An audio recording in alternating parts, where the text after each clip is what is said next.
আর যখন তুমি একবার কঠোর পরিশ্রম করতে শিখে যাবা তখন স্যাক্রিফাইসের যে বিষয়টা, এই বিষয়টা তোমার মধ্যে অটো চলে আসবে।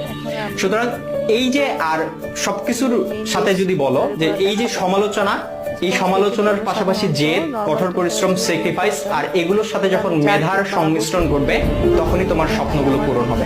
সুতরাং সমালোচনাকারীর এই যে সমালোচনা, এই যে অবজ্ঞা, এই যে অবহেলা, এই যে তুচ্ছ তাচ্ছিল্যতা, এই বিষয়গুলোকে তোমরা কখনো খারাপ খারাপ বিষয় হিসেবে নিও না বা খারাপ লাগার বিষয় হিসেবে নিও না। এগুলোকে তোমরা অনুপ্রেরণার বিষয় হিসেবে নাও এবং তোমার স্বপ্নগুলোকে পূরণ করে ওই সমালোচনাকারীদেরকে দেখিয়ে দাও। দেখা হবে বিজয়। ভালো থাকো সবাই।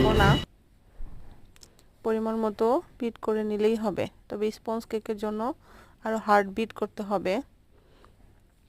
যেভাবে একটি সংখ্যা দেখলে দেবে না যায় ওই পরিমাণ বিট করতে হবে।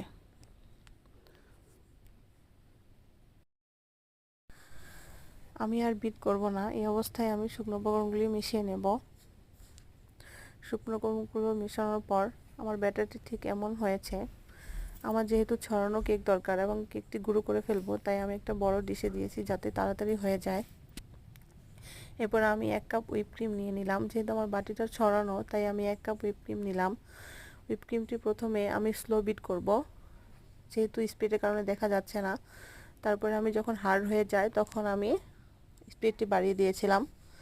স্পিডটি বাড়িয়ে দেওয়ার পর যখন দেখি হার্ড হয়ে গেছে এবং বাটি উল্টালেও পড়ছে না, তখন বুঝে নিলাম হুইপ ক্রিমটি হয়ে গেছে। হুইপ ক্রিমটি হয়ে যাওয়ার পর আমি আবার চেক করে কিছুক্ষণ আবার বিট করি, চারদিক সবগুলো মিশিয়ে নিই। এরপর আমি আলাদা একটি পলিথিনে পেঁচিয়ে নিই যাতে আমার পাইপিং ব্যাগটা সেফ থাকে এবং হাতটা না মাখে। এরপর আমি কেকটি হওয়ার পর গুঁড়ো করে নেই। গুঁড়ো করার পর আমি এখানে কফি সিরাপ দেই। এরপর চকলেট সিরাপ দিয়ে হুইপ ক্রিম দিয়ে মেখে একটু হালকা আবার চকলেট সিরাপ দিয়ে হালকা একটু ডিজাইন করে তারপর কেকটি বানিয়ে ফেলি। উপরে আমি অরেঞ্জ জেল দেই যাতে ফ্লেভার সুন্দর আসে। আমার এগুলো ডেকোরেশন করতে ভালোই লাগে। তারপর আমি ছোট ছোট রেইনবো বলগুলো দিয়ে দিলাম।